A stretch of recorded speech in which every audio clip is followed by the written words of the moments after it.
even bigger solutions. It's a new era for engineering.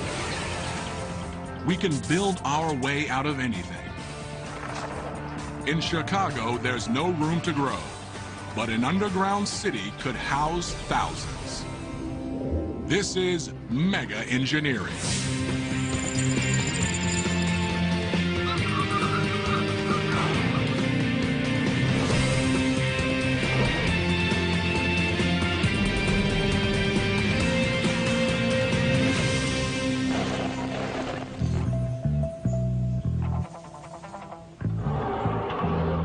Welcome. Please enter your floor. Minus 78. Going down.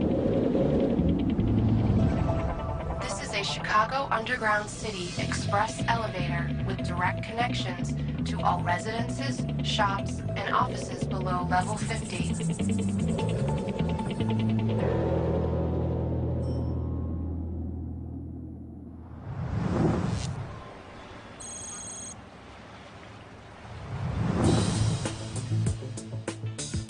Chicago, Illinois, the nation's third most populous city, an iconic skyline, and an urban grid teeming with the daily rhythms of city life.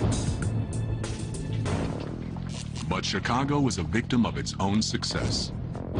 2.8 million people call it home, which means this great metropolis is under a daily assault.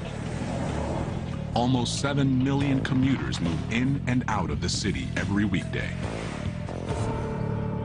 Even the suburbs, once an antidote to the chaos of city life, are clogged with traffic.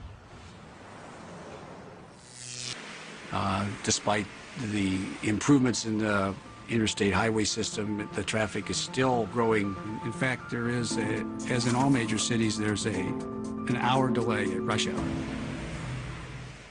When it comes to traffic, the second city is second only to New York, costing Chicagoland residents nearly 1 week per year of lost time, and the local economy over $4 billion annually.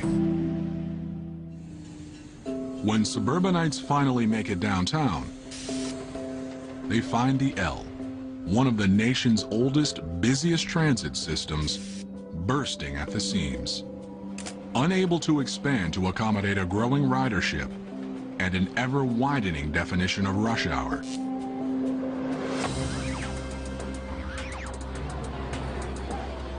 Well, the subway and L stations are only built for 8 cars, so therefore to increase the capacity in the system, it would be necessary to increase the size of the stations, and that would come at a very great expense.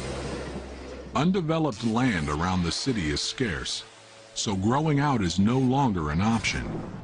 And with downtown real estate at a premium, the city needs a drastic, some say groundbreaking, solution.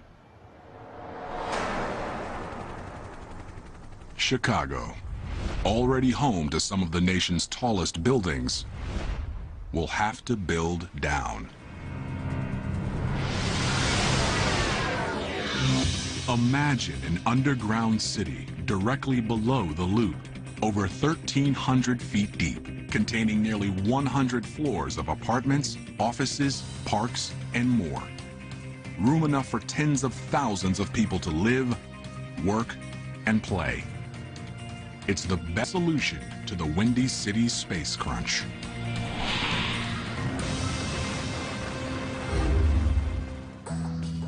Quite clearly you can get more people doing something or living or whatever you want to do in this underground space, where now you have very limited space on top. It's an undertaking so big, so innovative, that it will usher in a public works project of unparalleled dimensions, challenges, and dangers. It will require excavating over 230 million cubic yards of rock, construction crews laboring tirelessly below millions of Chicagoans, to build living spaces with new methods of ventilation and lighting,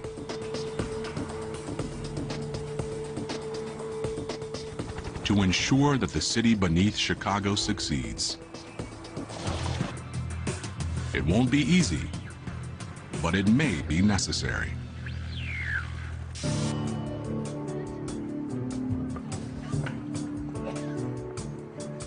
Expanding underground is a solution that's becoming more plausible, with the emergence of new techniques to make living underground a reality. All this is technologically doable. It comes then very quickly down to what is the other side of engineering, is what does this cost and how long does it take to build. Chicago is an ideal place for this bold experiment. From the ashes of the Great Fire of 1871, the city grew to become the epicenter of an architectural revolution, spawning the first skyscraper in 1885 and hosting the most influential World's Fair in history in 1893. By building underground, Chicago will cement its reputation as one of the most forward-thinking cities on the planet. But it may not be the first. Amsterdam is already proposing to make space below ground where none exists above. In this Dutch city, where streetcars, pedestrians, and 550,000 bicycles compete for space along narrow streets, the volume of cars is a growing problem.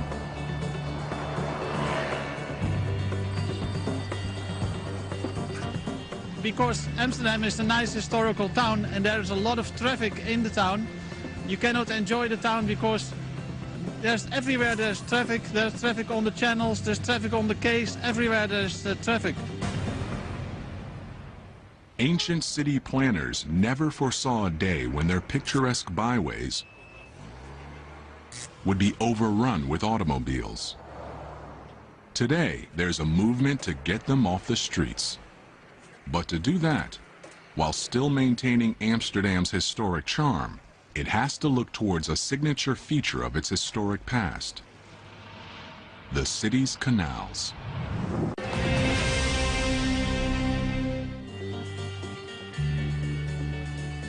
Amsterdam is already proposing to make space below ground where none exists above.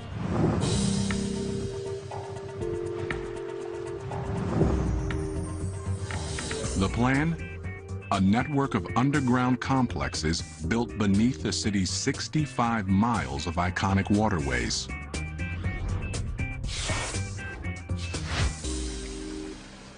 So we thought we bring a lot of functions who doesn't need daylight under the ground.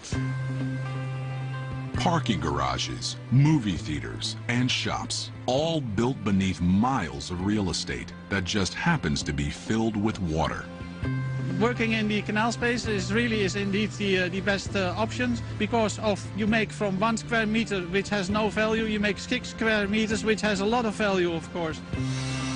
In fact, the plan will convert over 20 square miles of largely untapped space and provide storage for thousands of cars. But building in Amsterdam requires sensitivity to the city's unique architecture. Amsterdam's streets can't be choked with construction equipment. Some are so narrow that the massive trucks needed to build underground won't even fit. We don't want to have any trucks in the town because that gives an awful lot of mess, and we don't want to mess up this nice historical town.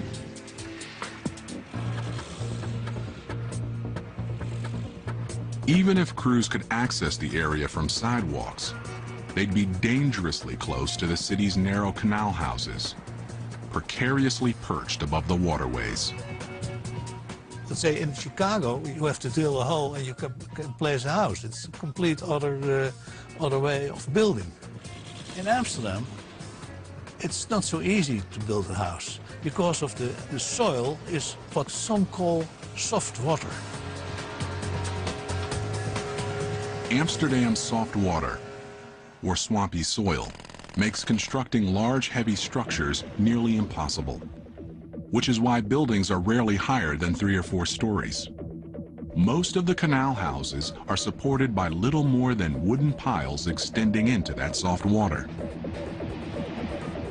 Heavy vibration generated by construction could spell disaster. Only the canals are far enough away from buildings and wide enough to fit construction equipment.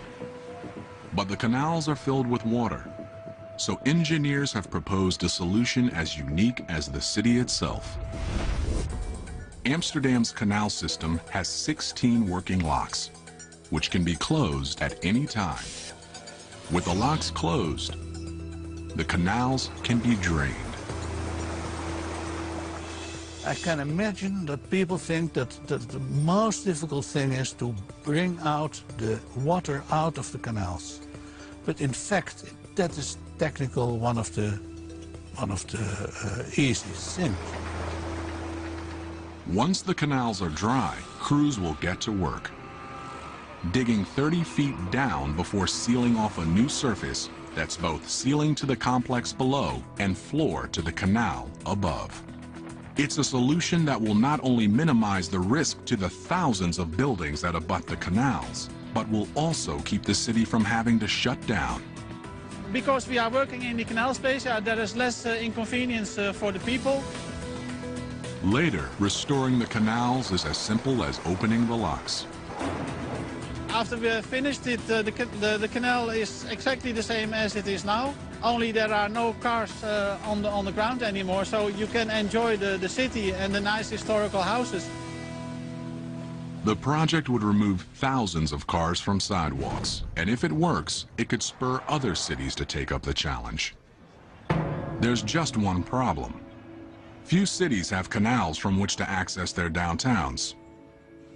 In Chicago, there's simply no way to dig up streets without paralyzing the city and infuriating millions. People are afraid of change. That's difficult. It's not a technical difficult, but it's very difficult to explain them. You get a better solution. Chicago may be the perfect location for this subterranean experiment, because deep beneath the glass, steel, and asphalt of this historic city lies an even richer geological past. Well, I think it's easiest to think of Chicago geology as being a layer cake of widely differing geologic materials. The first layer is approximately 100 feet of glacial clay, loose, soft material that's barely suitable for large structures. But beneath that lies 400 feet of limestone, strong rock that's perfect for hollowing out large chambers. The limestone beneath Chicago is advantageous because it is stronger than concrete, typical concrete that we pour for structures. That layer is followed by over 100 feet of shale, an unstable rock that's less ideal for building. Shale is 5 to 10 times weaker than limestone. It is subject to this phenomenon we call slaking. When exposed to water, it expands and fractures and degrades. Vertical access shafts could be drilled through the shale to the next layer of limestone, which extends for another 400 feet. It's a pattern that repeats again down to 1,300 feet before hitting a deep layer of sandstone. The top of that sandstone is weak, very weak. So weak, in fact, that it can be mined with a fire hose. That weakness means that the underground city could go no deeper. But it's the alternating sections of limestone that make Chicago an ideal location for this feat of geological engineering. And excavating limestone is something with which Chicago is already familiar. Here at the Vulcan Mine in Naperville, Illinois, 45 minutes from downtown Chicago, an active limestone and dolomite mine has been in operation for more than 2 years, with enough material left for decades more. Today, crews will descend 400 feet to excavate the latest level of the mine. Their goal is to remove thousands of tons of rock in one day. They do it through a process called drill and blast.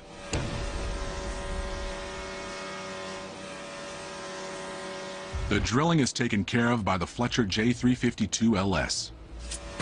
A 385 horsepower rig bores 16-foot holes into the rock, 59 holes per round. which are filled with explosives, courtesy of the ANFO loader. 2 tanks on this truck hold 5,000 pounds of ANFO, ammonia nitrate coated with fuel oil. This explosive material is injected into the holes via an air hose and set to detonate in sequence. It's a slow, methodical process. Drilling and blasting must be conducted in a strict sequence that involves drilling, loading, evacuation, blasting, ventilation. Difficulty of transporting personnel during evacuation limits the completion to a minimum of 4 to 8 hours per round. Safety is the utmost concern, but the process gets results. The 1,100 pounds of ANFO used in this round dislodges 1,400 tons of material and take a 14-foot layer from the wall. Drilling and blasting creates an open space where once there was a solid mass of rock. It also creates a structural engineering challenge which must be addressed immediately. Excavating large openings causes stress concentrations that can overload the rock without reinforcement, and the larger the opening and the deeper the opening, the larger the stress concentrations. To shore things up, another driller is on the job, boring vertical holes which are then filled with epoxy and steel bars to reinforce the ceiling.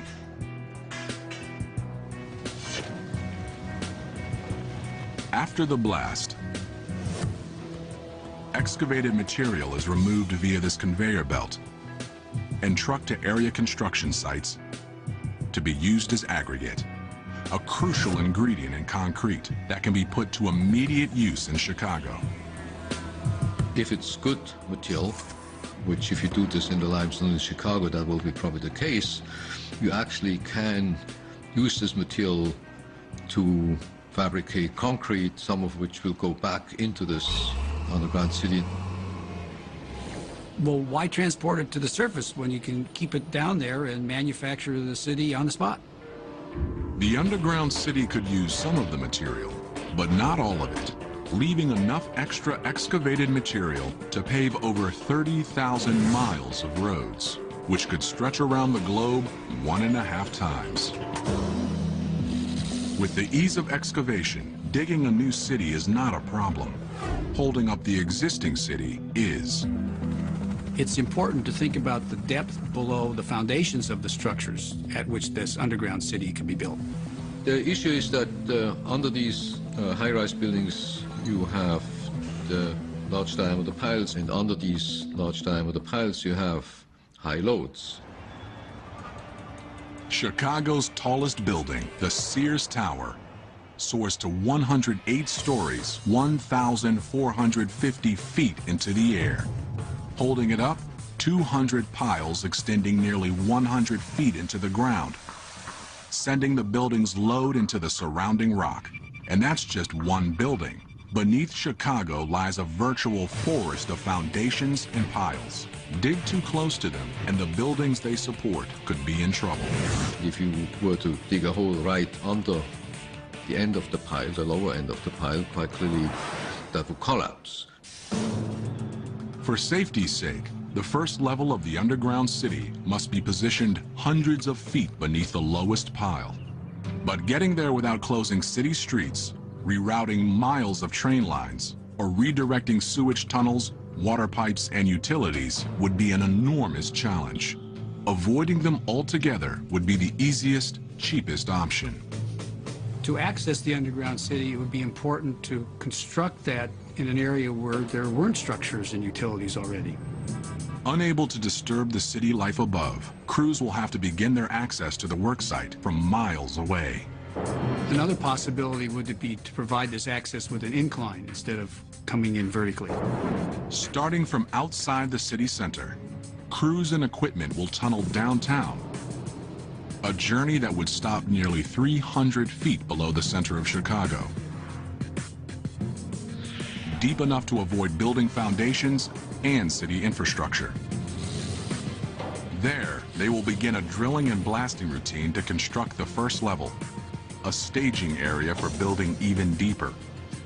But as they do, they'll have to make sure that the walls of this new subterranean metropolis are strong enough to hold back the water of mighty Lake Michigan.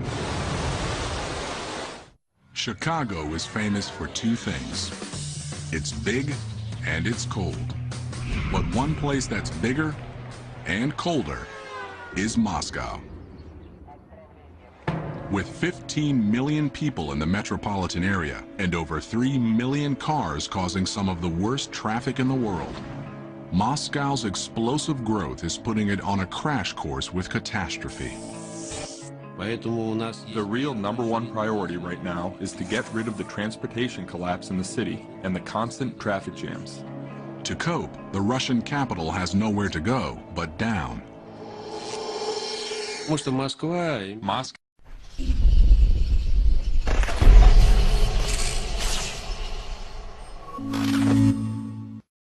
has a historic center. If we want to build anything and not ruin any historic architecture, we have to build underground. Russia is in the middle of an underground construction boom with 2 new projects that aim to save the city from its own success. The first, Tverskaya Mall, will be the biggest underground mall in all of Europe when it's finished. 4 stories deep, spanning over 350,000 square feet. Russia is in the middle of an underground construction boom. The first, Tverskaya Mall, will be the biggest underground mall in all of Europe when it's finished. But building it means redirecting nearly 294,000 cars that creep through adjacent streets each day. And crews must work perilously close to traffic. The second site, Paveletsky Square, will one day be a 5-story deep shopping and parking complex, integrated with the train station that sits above it. But before that plan is realized, crews must cope with the city's soft, muddy soil. The soft soil doesn't pose a problem when erecting the shorter buildings that are the city's signature, but it's not ideally suited for building underground. Just to get to a firm enough stratum for building means digging down over 90 feet to stiffer, stronger clay. Back at Paveletsky Square, the crew knows those challenges all too well. Digging one giant hole for an underground mall isn't an option. Not when Moscow's loose, muddy soil is so hard to hold back. So today, instead of digging space for the complex and then lining it with concrete walls, they're doing the opposite, building the walls first. That's the job of this excavator. 6 sets of blades dig through the slop, cutting a 2-foot-wide chamber that is almost immediately filled with concrete, forming walls to a complex that is yet to be hollowed out. It's slow and laborious, requiring frequent starts and stops just to clean it. But once the walls are set, crews can continue digging. But the challenge doesn't end after the walls are in place. Digging in a city means rerouting utilities, sewage lines, and other infrastructure. Eventually, crews will be able to hollow out this section of Paveletsky Mall. Like on the other side of the worksite, where crews are now 100 feet deep, lining the walls with steel rebar, concrete, and plastic. With so much water dripping through, the risk of cave-ins is still all too real. That's why these giant poles, 5 feet in diameter, some 200 feet in length, are put in to hold back the walls. Despite their massive size, they're temporary, removed once the entire box is reinforced. Because water always finds the weakest path, engineers must be vigilant, even though Paveletsky Square is half a mile from the Moscow River.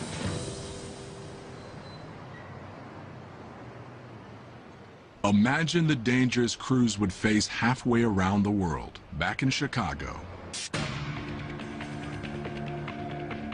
A city perched on the shores of a great lake. One could imagine Lake Michigan being right there.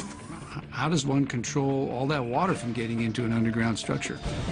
Allowing water to seep in could lead to disaster.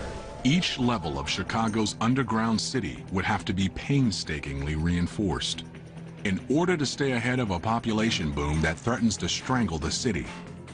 The underground city would have to be built quickly.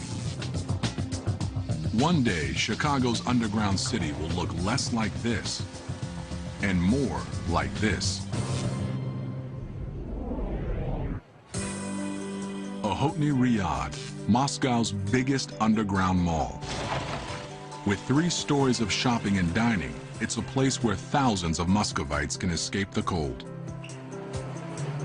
It's just like Chicago's underground city of the future. The mall is hidden in plain sight, mere steps from the center of the city. For Chicago's underground city to even begin to approach the comfort of Moscow's underground mall, it will have to address a huge issue. In any mine, air quality is a priority.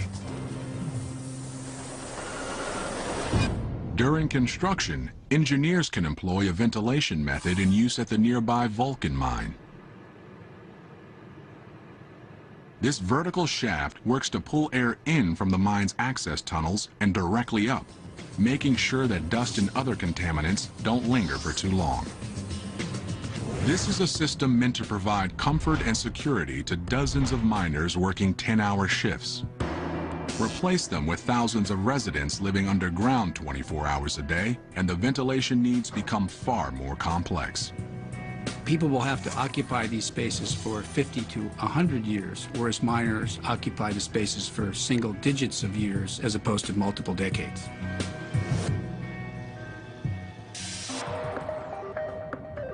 Deep beneath the ground, there will be no open windows, no breezes to keep fresh air circulating.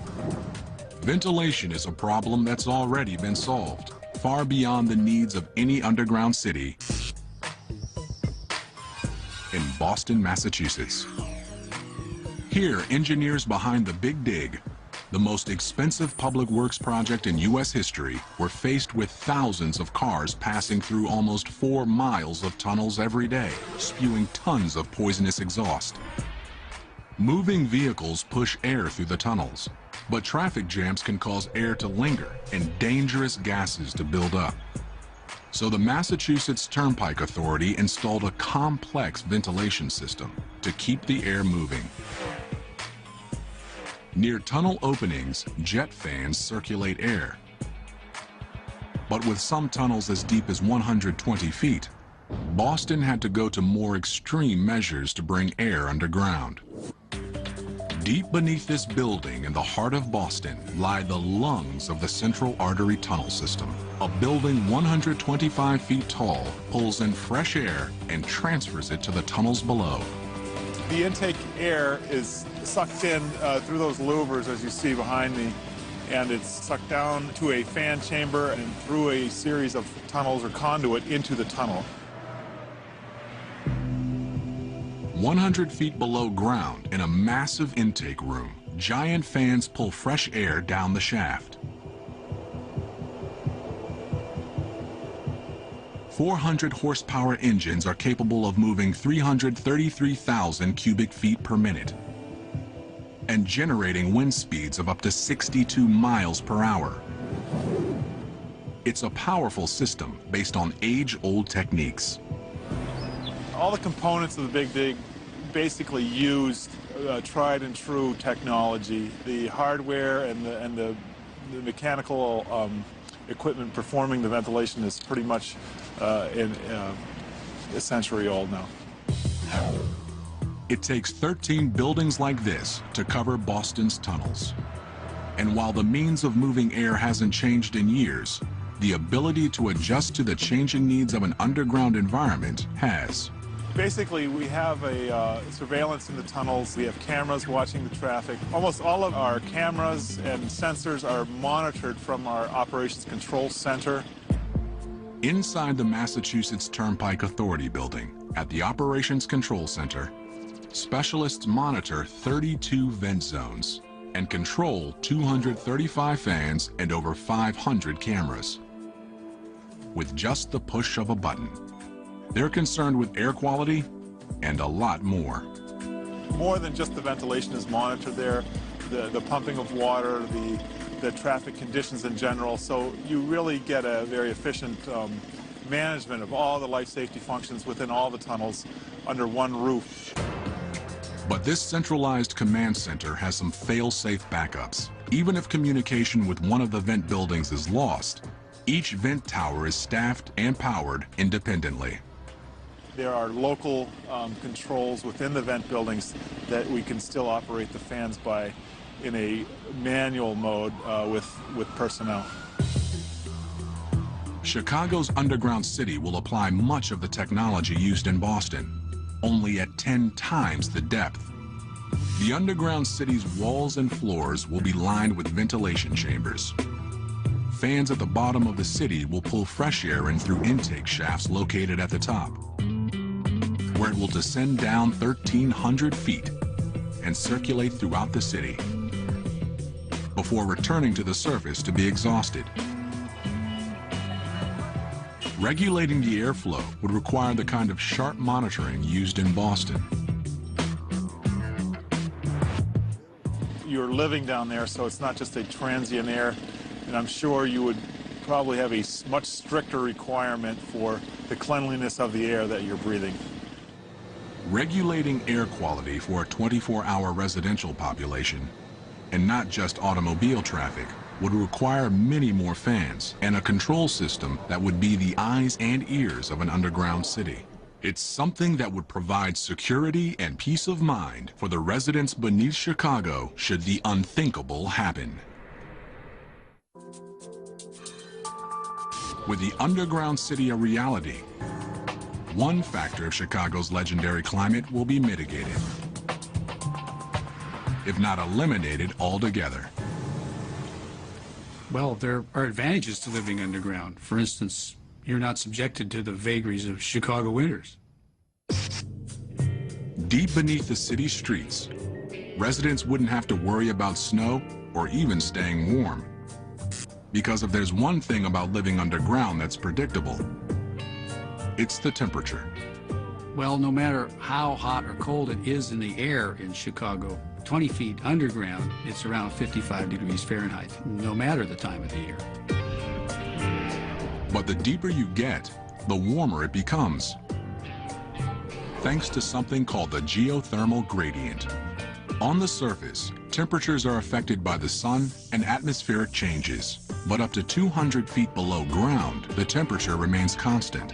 Then, for every 100 feet deeper, the temperature rises about 1 degree Fahrenheit. Fortunately, in the underground city, the geological limits of construction would ensure that things didn't get too toasty. I think it might be nice to be constantly at 65 to 68 degrees Fahrenheit than it would be the highly variable 0 to 100 degrees Fahrenheit at the surface. An unvarying climate is one advantage that the underground city will have over its surface-level counterpart.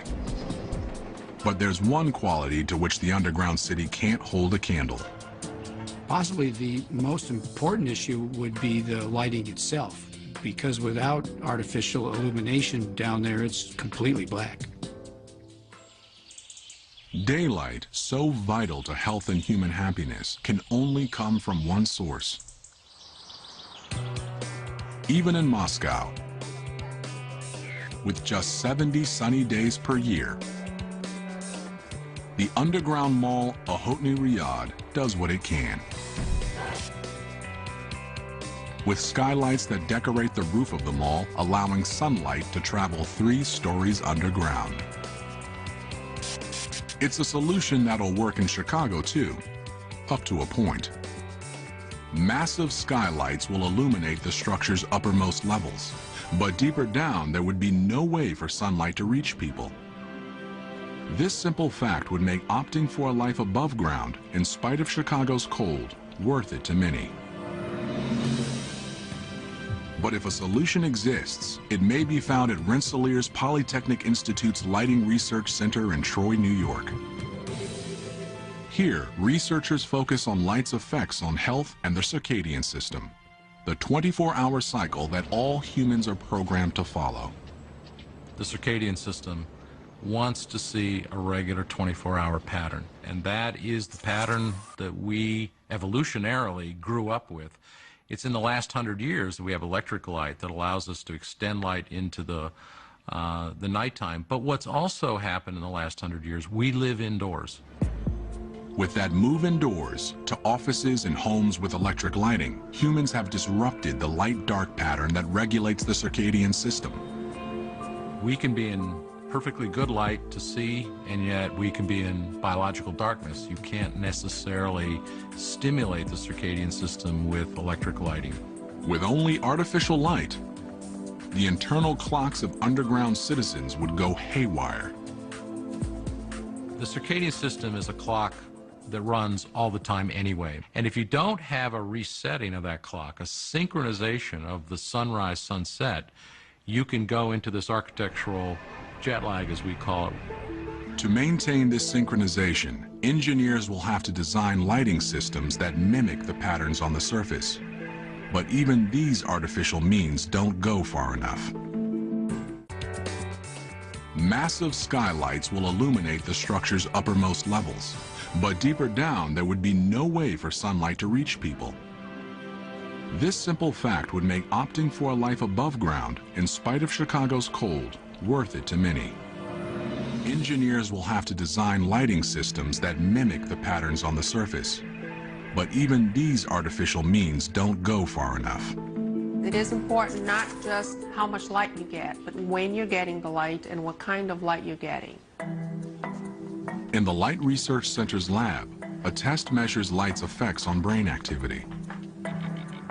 Hooked up to an EEG, a subject is exposed to different wavelengths of light. While all wavelengths stimulate the brain, blue light is the most effective.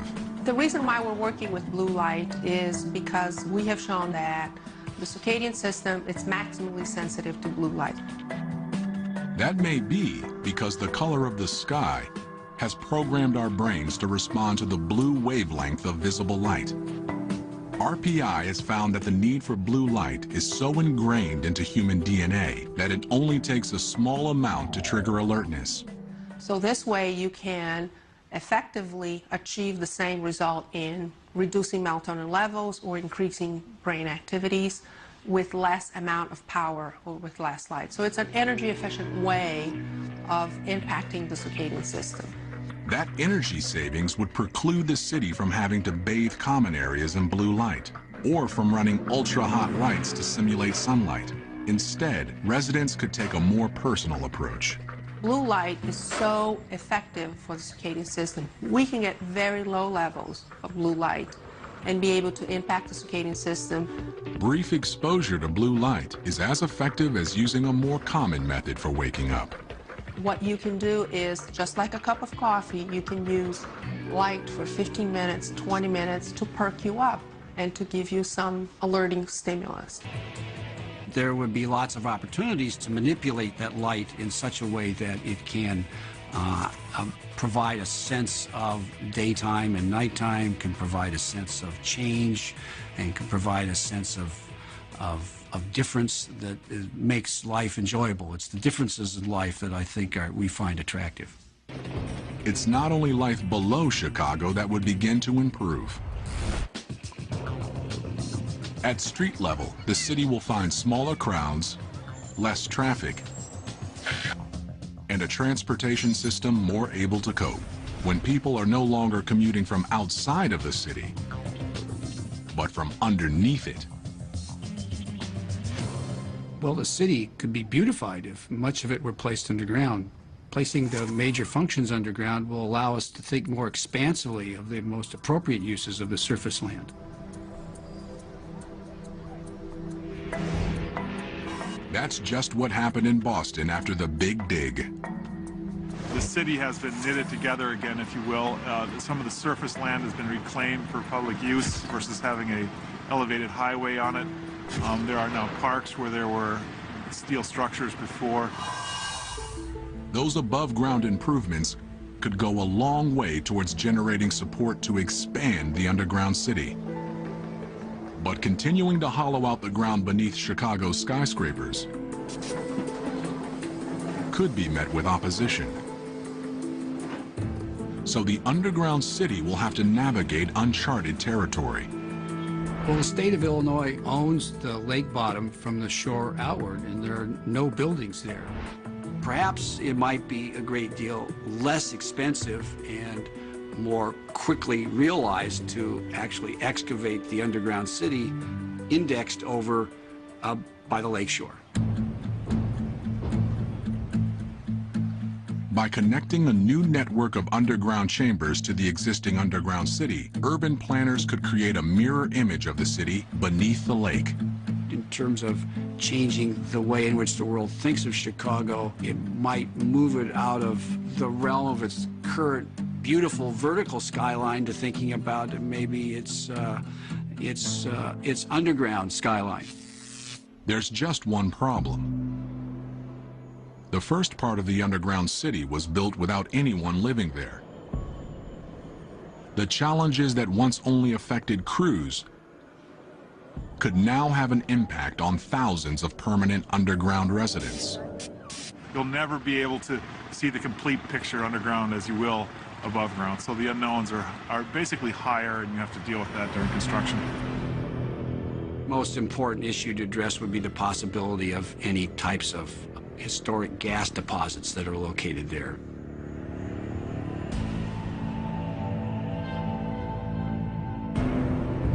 If crews accidentally stumbled upon a hidden gas line,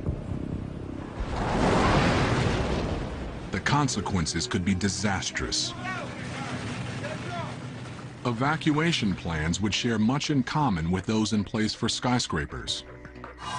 One can only think about the situation for tall buildings now. How many elevators would be necessary? How many stairwell cores would be necessary? Those same discussions would have to be held for the underground facility as well. But thousands of feet below ground, those considerations would be flipped upside down.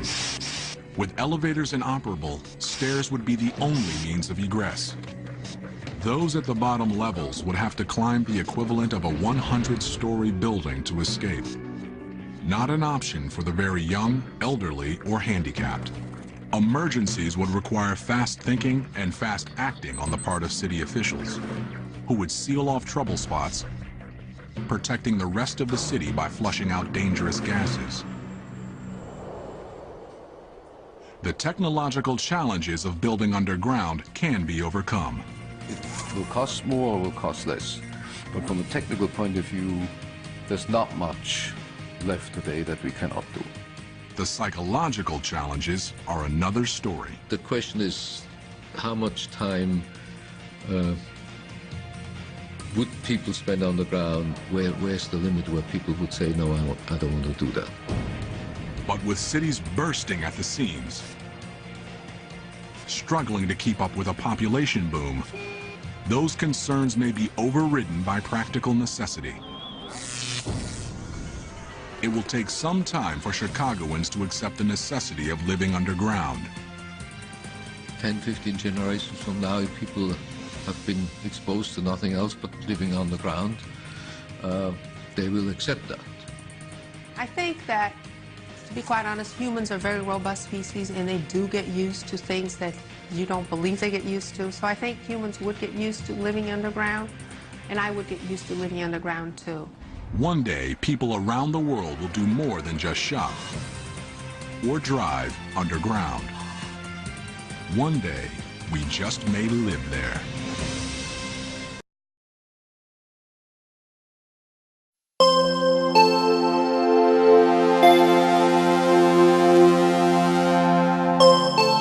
Thank you.